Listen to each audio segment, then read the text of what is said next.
Hey, I'm so glad you're with me today. We are going to discuss something that is near and dear to my heart. I know I say that every week, but it's because if I'm going to talk about it, it probably is something that's pretty important to me. This week, it's Israel. That's why I am dressed in blue and white. I love Israel and I love the Israeli people. And it's been the joy of my life to go and be able to spend 3 weeks in Israel. And I just wanted to talk about how that came to be because it's pretty spectacular. And I've walked with the Lord since I was a 5-year-old girl. I have loved God and communed with the Holy Spirit since I was very young. And it doesn't mean perfectly or without many failures in my life. And that's the good news, that I didn't have to be perfect to earn that relationship. In fact, there was no way I could have earned it. And so I don't have to be perfect to keep it. But it is something that has been just a treasure since I was so little. And I always had going to Israel on my bucket list. It was something that was important to me. I wanted to go and be where Jesus was and see this land that God literally chose for his people. I mean, of all the space and all the earth, this one little place on the earth, Israel, was where he chose to have a temple built for his presence to dwell. And that's a pretty significant thing, if you ask me. So I wanted to go to this land and see the promised land for myself. And so that had always been on my bucket list. It had always been something I wanted to do. But there was a certain time, and this was back in 2023, around August or September, maybe it was like even July, the desire to go became very strong, and it was like an urgency in my spirit to get there. Like, I just need to be there. I just need to get to Israel.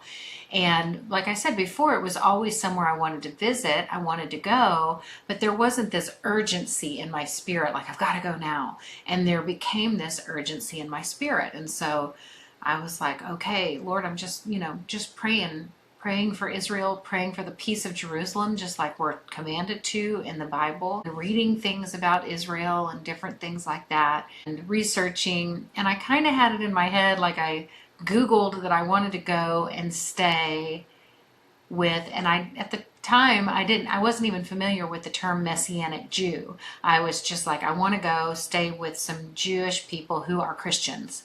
And, Jewish people don't become Christians. Like, Jewish people are just Jewish, and they become Messianic Jews. They believe that Jesus is the Christ, is the Savior.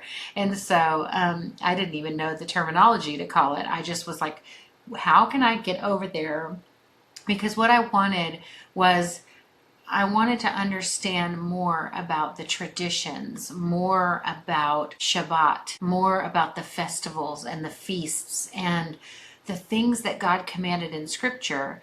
But because I am not under the law and believing in Jesus, I wanted to be with people who handled all the beauty of those traditions, but with the grace given to us through Jesus. And rather than being rituals and commands, coming from a heart of understanding that Jesus did it all. So just with gratitude and still observing those things, but from a totally different viewpoint. And so I was trying to figure out, how in the world do I find out, where to go, where to stay, who to stay with in Israel for an experience like that. Because I didn't just want to see the land. I wanted to know the people. And that was something that was really important to me. At any rate, all Google attempts failed. And I got, some stuff about different tour organizations that would offer trips and things like that. And that's great, but it wasn't exactly what I was looking for, because I was really looking for a family or just a small group of people that would just take me under their wing for a little while. So anyway, never could find anything like that. But then my sister sent me, she and I sometimes we'll share stuff with each other, but she shared with me podcasts and music and different things like that. And so it happened to be an interview with a friend of ours who is a pastor for, basically he pastors a home church, but he was also a musician, has been in bands and toured with Chris Tomlin, things like that. So we keep an eye on the things that he does because he's just loved the Lord since we were young, and we are, on his team. And so she shared a podcast that he had done with Worship Leader magazine. And I thought, okay, that's cool. I'll listen to it. And as I start to listen to this podcast, the first thing that comes up is an advertisement for Worship Through Israel. And if you know me, then you know that worship is my love language. I absolutely love worship music. I just love worship music. And so worship is my heart's language. And, Israel, I had just told you, Israel had really been on my heart. It had really been on my mind. So when I saw that literally inside my spirit, I just said, this is it. This is it. This is what I have been waiting for. Some of you that know me will know that this is not exactly outside of my character, but I went immediately and booked my ticket. There was nothing that said when the dates were or the total cost of the trip. It was just kind of like blind faith. I knew in my spirit, this is it. This is what I've been waiting on. So I signed up. And after I signed up and I paid a deposit, I went and they got it. They sent me an email that gave more details about the trip. And I'll be honest, as I read the email, I was a little disappointed at first because it was like up to 100 people were going to be going on this trip. And I wasn't really looking for that kind of a group experience. I've been waiting on our pastor at our church to take another trip to Israel because I would love to go with our church to Israel, but that wasn't coming up. And so I was like, okay, well, I'll just I'll Google it, which didn't work out very well. But then when I saw this, I was like, yes, this is it. So I was like, oh, 100 people. Okay. But I kept reading. And as I was reading, I just kept getting more and more excited. It was worship at the Sea of Galilee, worship at Capernaum. And it just was giving all these places. And they're places that if you've read the word, then you know these places. You know Capernaum. You know the Sea of Galilee. You know the stories of the things that happened in Nazareth and Bethlehem and all of these places. And it was just, my heart was just so on fire and so excited for this. And let me back up a little because probably, I don't know, sometime in June, like I said, this was probably July, August. Sometime in June, I had just been sitting in my journal and I went back and looked it up because I wondered about the timeline of this, but just in having my quiet time with the Lord, I'm always very honest with him. And I just said, Lord, I know that you love me. Like, I know that he loves me. I do not doubt his love for me because he's shown it over and over and over again in so many ways. But I told him, I just need a fresh revelation of your love. I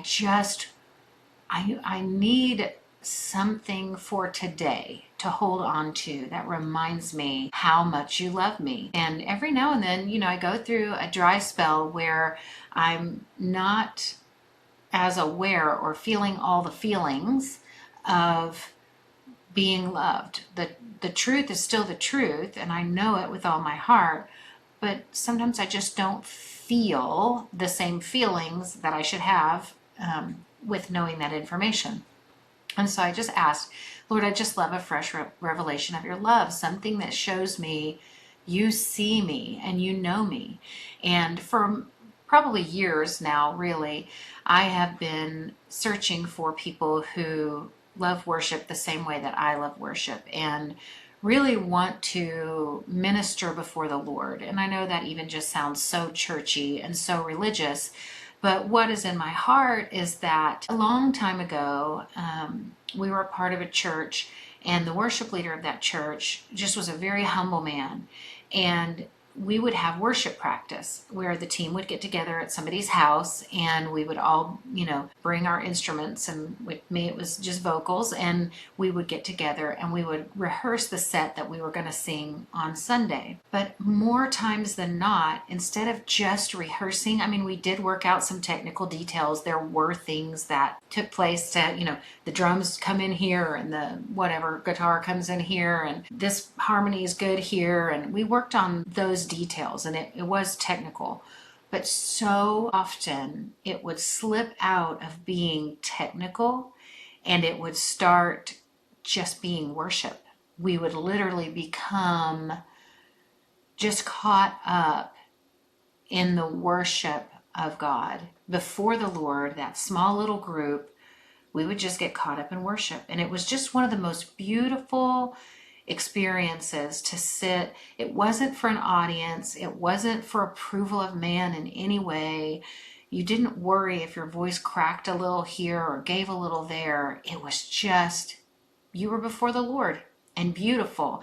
And so I've been just searching for people who would come and, I don't want to say recreate that atmosphere, because you can have that atmosphere anywhere that you worship the Lord. So I often will have my worship music playing here at the house, just in the background while I'm cooking or making my sourdough or cleaning up the living room or whatever. I'll have worship music playing. But the Lord has caught my heart to where sometimes a song will come on and he will just, it's like he's saying, come here to me. And I go and I just sit before him and I just worship. And it is really, I believe, part of the reason I was created. It's part of who I am and just what I do, but it's really part of who I am. And I love that. There's times when it's just me and the Lord, but there's something very special about being with a group of people and entering into that same place, which is just the presence of the Lord and just telling him how worthy he is. And so this has just been a longing in my heart for many years. And I've been a part of many worship teams, but it's something different to sit with people when you're not in front of a crowd and just sincerely, honestly worship the Lord. And so I have put things out on Facebook. Hey, if you know how to play this instrument and want to get together, please let me know. Or just kind of put it out there over and over again. I am looking for people who will worship with me. Just worship the Lord, not even necessarily on a stage. It's fine if, you want to go play at a park somewhere or whatever and bless other people with the music. But for me, it's always about just being before the Lord and telling him he's worthy. And so I've been looking for that. My heart has desired this for such a long time. So like I said, this goes back to the worship. And so I was very excited that the theme of this trip was going to be worship. And I had asked the Lord in my journal, just please, I need a fresh revelation of your love. And he knows me. He knows the way I'm wired inside and out. And so I honestly, it was just kind of one of those things you write down and then you go on with your day, your week, your whatever, and you forget you even asked for it. It wasn't like, I'm going to quit believing in you if I don't get one. It was just, ooh, I could really use a fresh reminder of how much you love me. And so that was back in June. This is July, August, sometime like that. And as I'm going through the dates, I've shared on this podcast before several times, but that I lost my oldest son. My oldest son's name was Jacob, and he was just the most phenomenal child, such a wonderful son. And he went to school one day and collapsed playing dodgeball, and they could not revive him. And that happened February the 5th of 2013. And so for me, February is always a month, just starting into the month, it's like there's something inside of me when it hits February 1st that the heavy hits. And by February 3rd, I could almost feel just these hands around my throat tightening. And so that by the 5th, you just feel like you're not going to be able to breathe. And it just literally takes the air out of you. It is something that, that grief of losing a child, it really is gripping, and it's really indescribable, but that's the closest I can describe. And so as I am looking through the places we're going to be, it catches my eye February 3rd that we're going to worship in Capernaum. And then February the 4th, we're going to worship in Jerusalem. There was going to be an actual worship event in Jerusalem.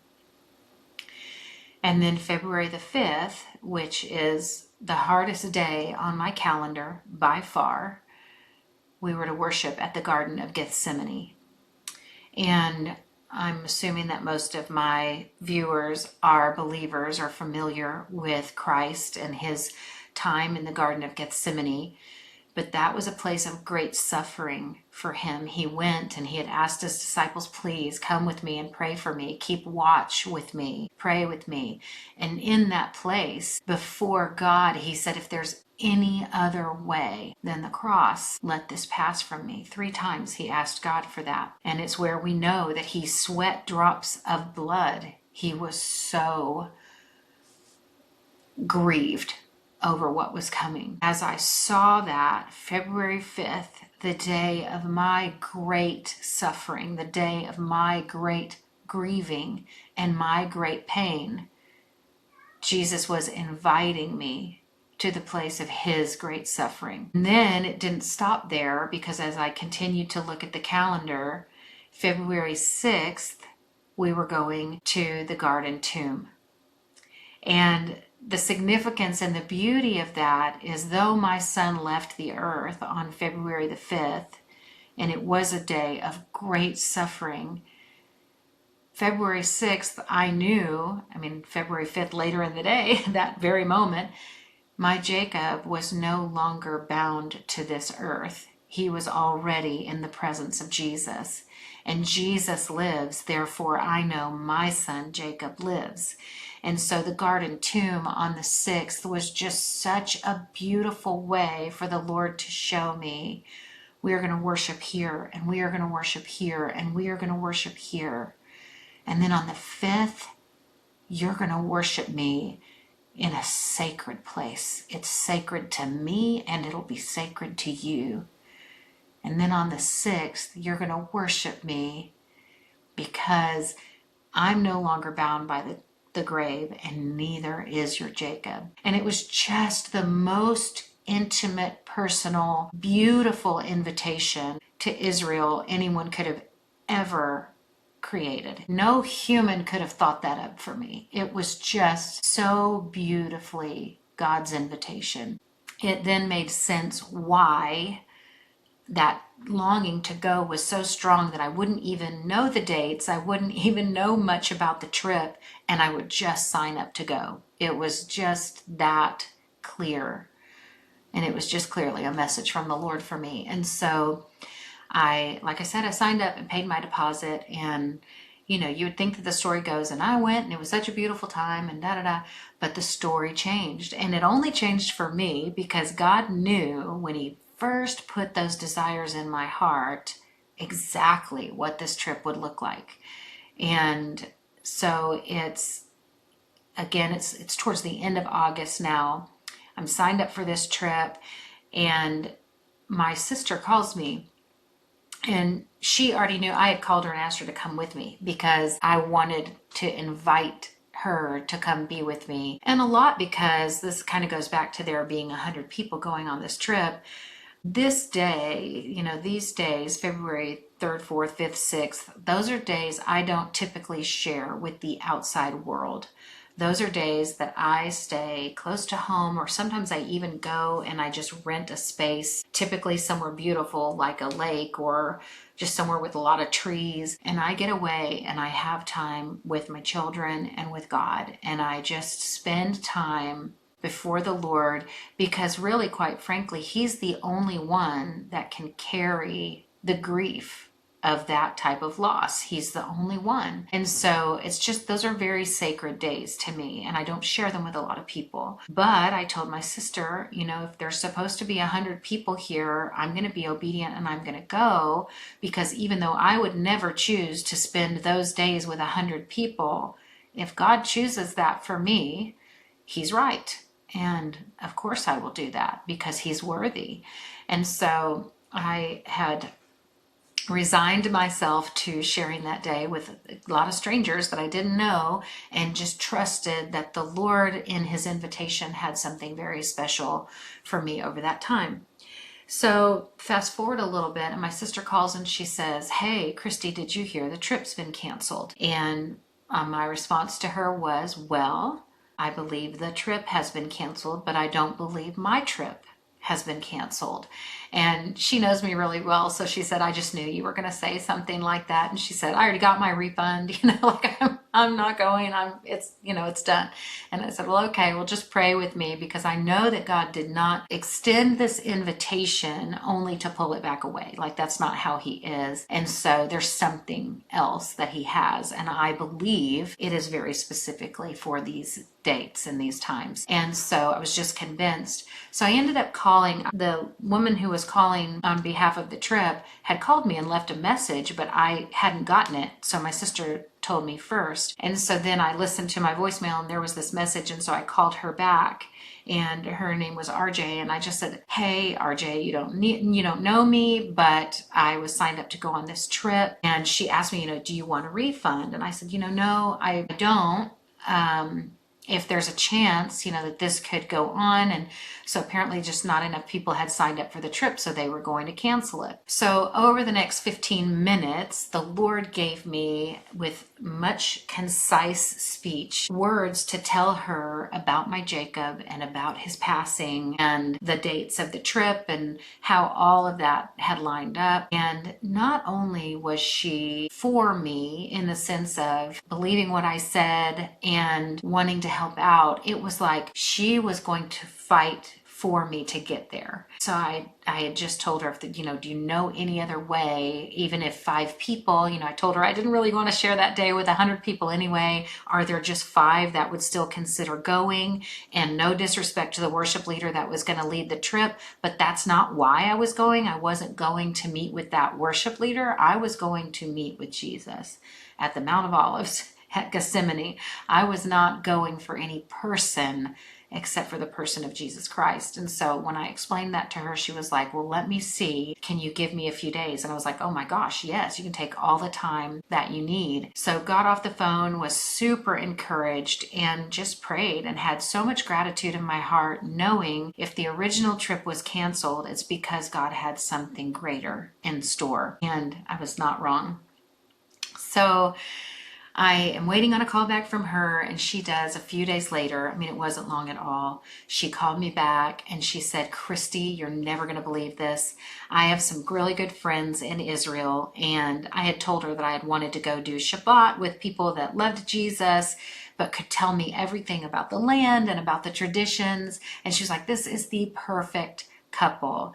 And they do tours sometimes and they do things, but they're just amazing people, and they help people make Aliyah to Israel. And so that's anytime a Jewish person has moved out of Israel, if they decide that they want to come back, it's called making Aliyah. And I might be saying it wrong, but Aliyah, and they go back to Israel. And it's not easy to do that, because you're starting over. You don't have a home, you don't have a job, you don't have any securities. So to move back, you're really putting yourself and your family in a position that's really difficult. And so this couple actually really helps people and gets them established with jobs and with clothing for their family until they can get jobs. And just, it's a beautiful ministry that they have. And it's the Aliyah Return Center. And so anyway, just amazing people. They do love Jesus and they help so many people make Aliyah. And so that she said, I've got them and they have agreed to host you. And I said, listen, I don't care where I sleep. I can sleep on somebody's living room floor. I don't need a special place. I just know I need to be there, and I need to be there over these dates. And she said, okay, great. And we get off the phone. I'm so encouraged. I call my sister. I go tell my husband, I'm so thrilled about all of this. I'm so excited. And then that was sometime maybe early September. And yeah, these dates, I mean, they were pretty close together. So it was the end of August and then the beginning of September. And so then a few weeks go by, and I'm getting with her about getting their email addresses so that we can set up a Zoom call so that I can meet them and just talk to them about what it is I'm looking for and learn what the costs are going to be for me to come and stay there and what does that look like. So we had planned a Zoom call, and we ended up having to put it off a couple of times just because different things happened. And then like Rob and I went out of town, and it was our anniversary weekend. And so we went away together and just had some time together. And so we said, how about a couple days after we get back? And our anniversary is October 7th. And so we set the Zoom call for October the 9th over email. Well, as you know, October the 7th, our anniversary, our 5th anniversary, October the 7th of 2023, Hamas invaded Israel and war broke out. And so when we got back in town from that trip, of course, I found out that had happened, and I then found out that this couple, the husband is part of the IDF, and I had no idea, what that meant for the trip. All I knew was he was gone to war, and his wife and their children, were in a whole new situation. I mean, when war breaks out, and especially the way that it was done in multiple places throughout Israel, all on the same day, with so much casualty and so much just destruction. We just didn't know what that looked like. I had already bought a ticket to New York for the trip to fly to New York, and I already had my plane ticket booked because I just knew that God invited me here, and so it was going to happen. And so I never canceled that ticket, even when the trip got canceled. And then when this happened, same thing. I just kept that ticket because I just knew, again, it was a surprise to me. It was a surprise to RJ that war broke out, but it was not a surprise to God that war was going to break out. And so again, I just had to trust if he was inviting me for this time, he had a purpose. And now it was very clear to me that he was inviting me to something more than I could ever have asked for or imagined. So I just told her, look, well, I'll pray and I'll wait. And I was praying very, very, very earnestly for that couple, for that husband that had gone to war, for all of Israel. I was praying for Hamas. I was praying for all of the people to have a revelation of God's love for them, that Jesus would show up to people in those tunnels, that Jesus would show up to Hamas members, that the Jewish people who were being held captive would so exude love and light that even their captors' hearts would turn towards Christ. And so these are the things that I was praying, and just praying so many things. And then later in October, I took a trip to visit a really good friend of mine who lives in Tennessee. And we were just talking, and that morning I had done my quiet time. And as I did my quiet time, I was in Ezekiel 34, and it was just capturing my heart how God is just saying, Israel is this sheep without a shepherd. They are like a sheep without a shepherd, and that no one is looking out for them. And it just grieved my heart, and I'm just praying about that. And later that afternoon, I'm watching TV, and it was just an interview on the news. And here on Fox News is the man I'm supposed to be going to stay with, him and his wife.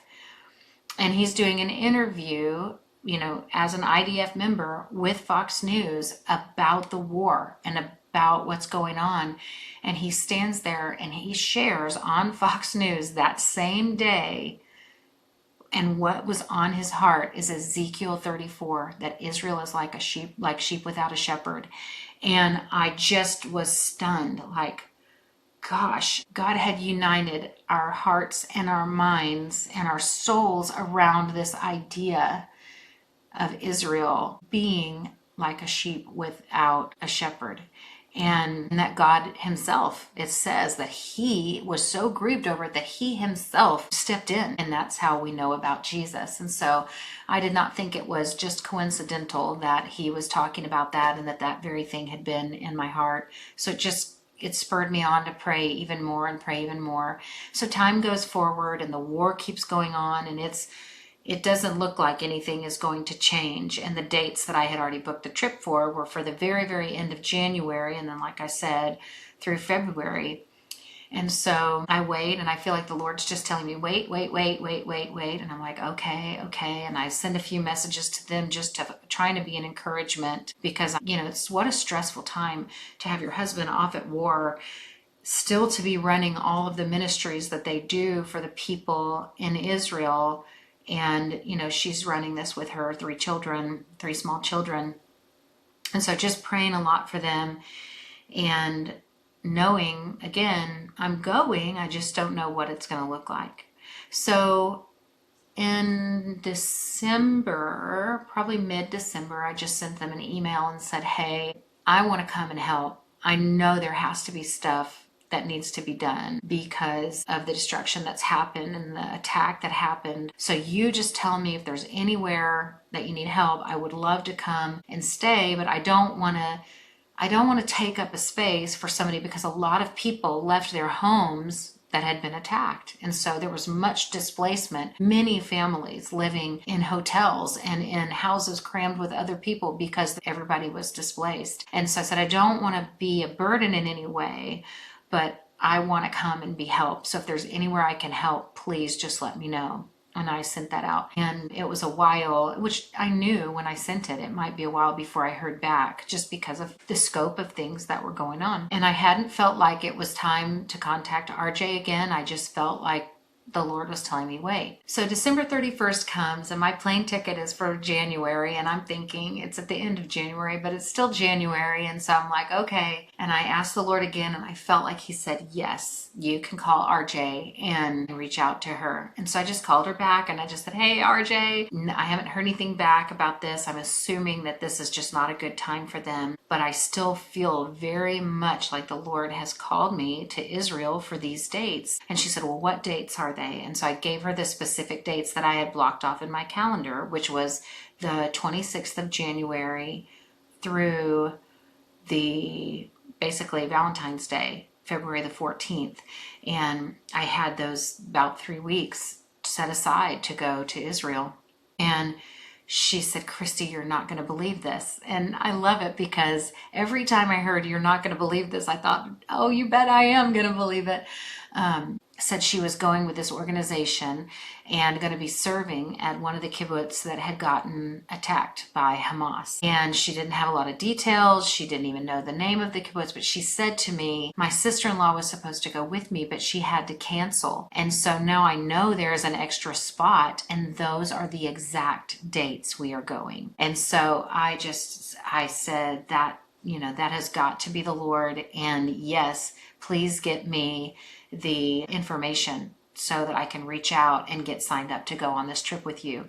And so I did. I reached out, I watched a video, and then I got all my little ducks in a row, and figured out what dates we were supposed to fly in and when we were supposed to get to the kibbutz and how long we were going to be there and what it would look like. But because RJ had already signed up and she was already talking with the people, she was able to ask on my behalf, hey, on these dates, which was February 5th and the 6th, could we leave the kibbutz and go into Jerusalem and have some time at Gethsemane and at the Garden Tomb? And so she really went out of her way to make sure it would be okay that we could leave for a short time and go to those places on those specific dates, and then go back and serve at the kibbutz, which we were allowed to do that. And so for the first 2 weeks, and RJ and I had never met before, but only had talked over the phone. And then on New Year's Eve, we set up a time and we did a Zoom. And so we talked a few times over Zoom before the trip. But that 3 weeks, I actually flew in to Rome, met her in Rome, and we stayed at an Airbnb. And then we flew into Israel together, and were together solid for the next 3 weeks. We were together basically almost every minute. And I had never, met her, and we were just like sisters. We just were so close instantly. And we're very different people. We're wired differently, but we share the same Holy Spirit. And you could just tell the Lord knit our hearts so closely together. And while we were there, man, it was just an incredible time, and the Lord developed an incredible friendship there, and it was just beautiful. And so sure enough, we flew in and flew over there, and I have never seen so much heartache. It's really hard to describe this kibbutz that we went to.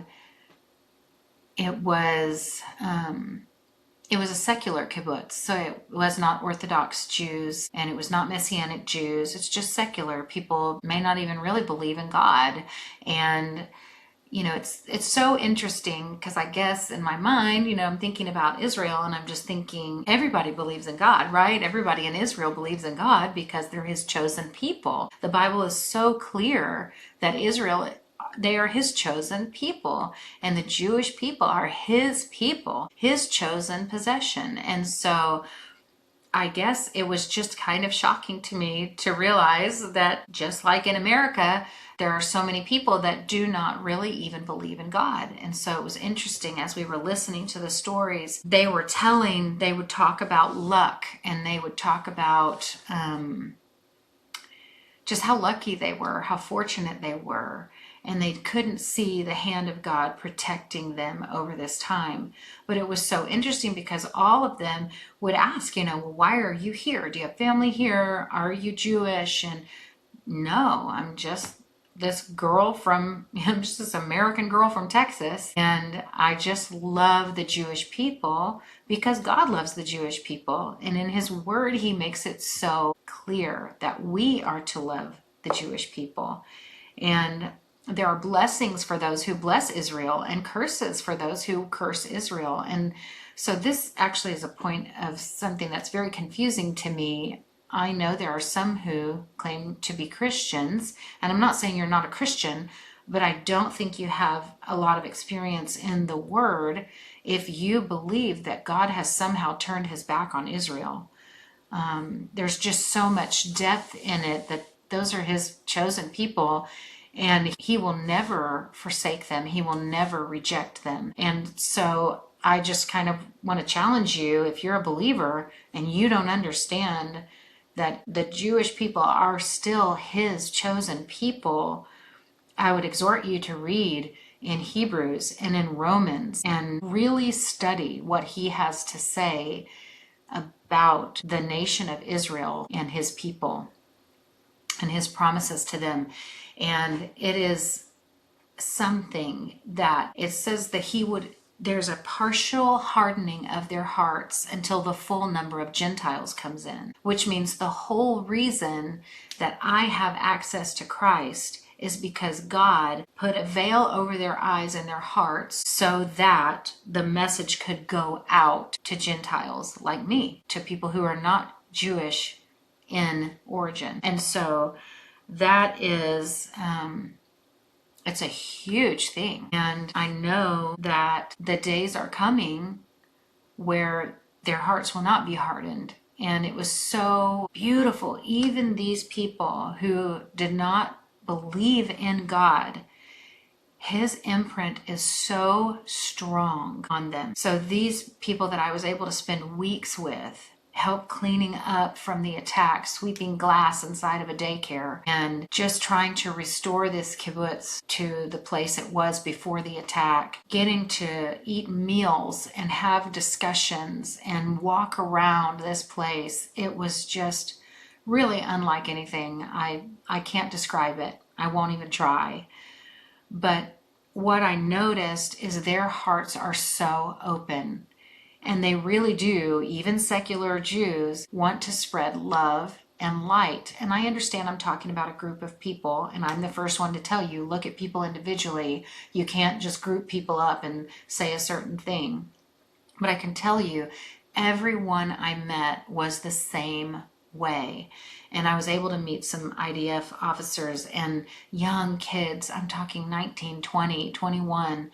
And some were Orthodox Jews and had been raised Orthodox, but maybe weren't practicing, and others were not. But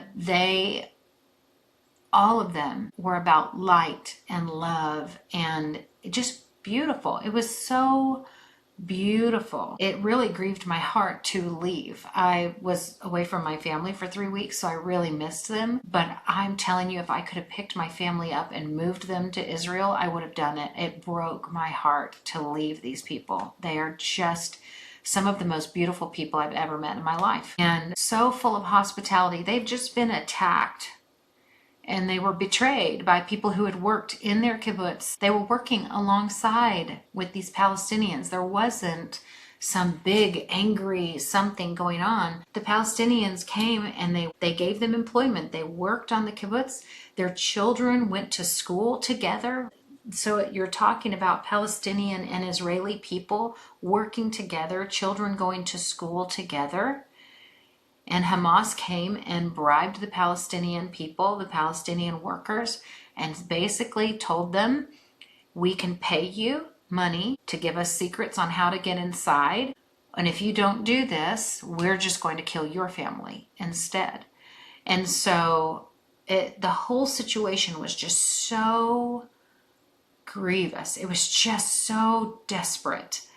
And the betrayal, it was a true betrayal, because they were friends. They did life together. And life in a kibbutz is very different than life in America. And you don't have everything separated. They are very together. There's like a community hall where they share meals together often. And their children just go throughout the kibbutz with freedom and running with other kids. And it's just a beautiful space. And so they did life together. These are not Palestinians fighting Israelis. This wasn't what it is. They worked together beautifully. And then Hamas came in and did horrific things. And so while we were there, it was just so heartbreaking to see the look on, I'm going to call him the mayor. There's no mayor of the kibbutz, but he was the one heading up the effort to clean up the kibbutz and get it back in order so that people could move back home. And just talking with him, he was so hurt because he loved those people so much. And here they had just been betrayed by friends within the community. And yet he was still so hospitable to people he didn't even know. It was just really very impactful.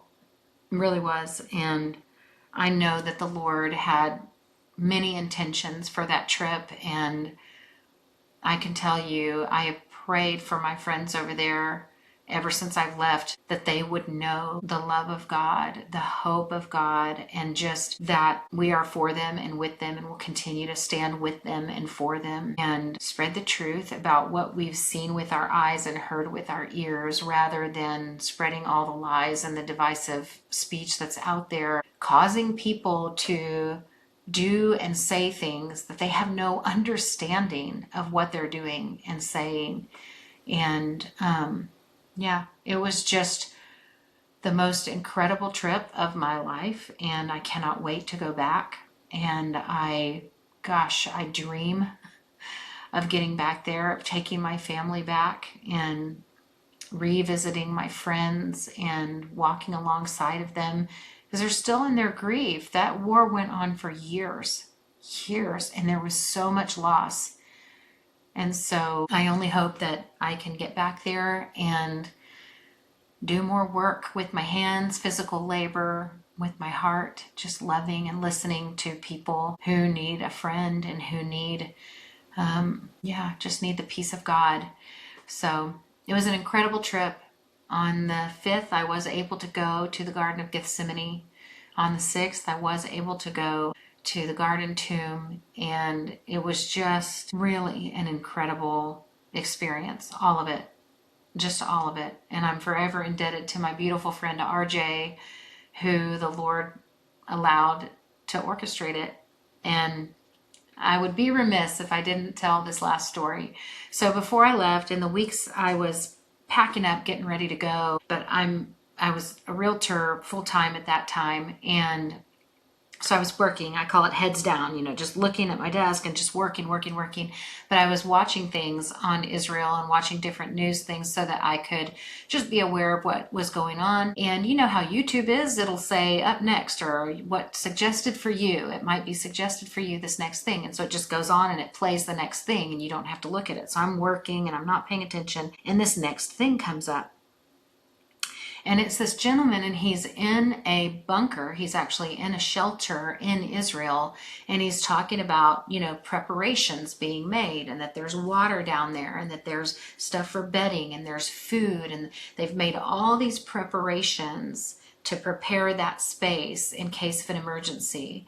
And he said, but the thing that's the most needed has been neglected. And I'm listening and I'm working, and the next thing he says, again, it just caught hold of my heart. And what he says is, people are neglecting ministry to the Lord.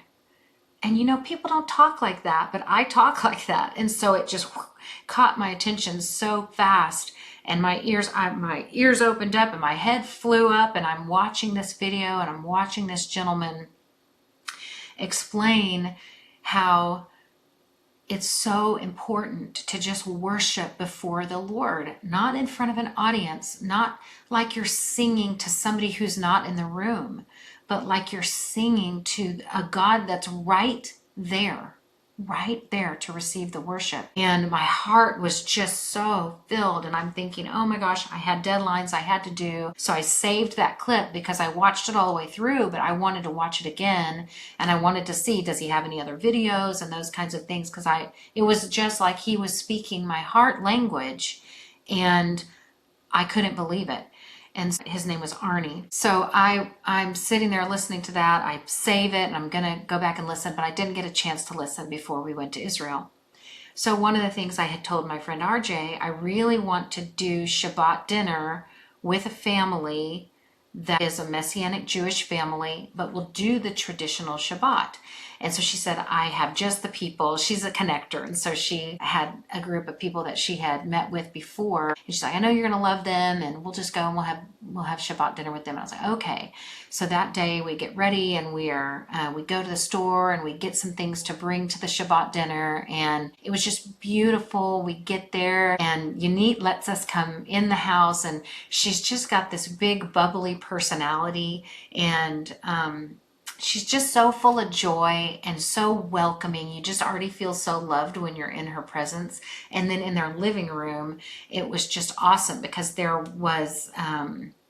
were musical instruments everywhere, which was so cool because, again, I'm a worshiper and I love that. And so I was like, oh, this is so neat. And then there was their table all set for Shabbat. And so it was really cool. And she said, come on in. My husband's downstairs. He's finishing up some work and then he'll be with us. And that's so great. So we talked with her, and then her husband came in and we all sat down and she said this Shabbat blessing. And it was just, I literally am crying. It's just so beautiful to sit and to hear them recite these beautiful words. And she said it in English and in Hebrew. And so it was just, so special. It was so very special for me and exactly what I had hoped for.